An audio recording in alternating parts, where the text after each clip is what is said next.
aujourd'hui, compte tenu du contexte, on a quand même beaucoup parlé d'efficacité énergétique, également de flexibilisation de la demande, et puis de résilience des installations. Donc plus particulièrement, on a parlé un peu des systèmes de pilotage, que ce soit dans la maison, que ce soit dans le tertiaire, de monitoring électrique et énergétique dans l'industrie, parce que l'objectif numéro 1, c'est de consommer moins d'énergie. Et on a également parlé d'un certain nombre de solutions qui permettent de flexibiliser la demande. Par exemple, on a la capacité dans nos systèmes dans le tertiaire de répondre au signal EcoWatt pour baisser la demande au moment des pics. Voilà, donc c'est vraiment des sujets d'actualité. Alors dans l'ADN, on va dire qu'il y a quelque chose d'assez spécifique dans le fonctionnement de Schneider. Nous, on est une entreprise très partenariale.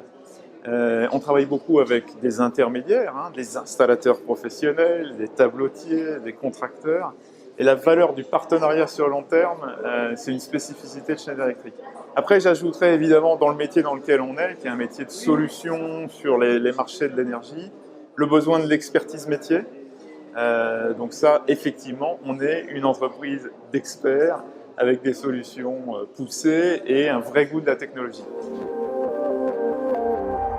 Alors c'est sûr que ce marché il crée plein d'incertitudes, particulièrement nous on travaille sur notre propre infrastructure, on est un industriel, par exemple en France on a plus de 30 sites industriels, donc on se pose la question de comment est-ce qu'ils vont fonctionner si d'aventure on avait un certain nombre de problèmes sur soit le réseau électrique, soit l'approvisionnement en gaz.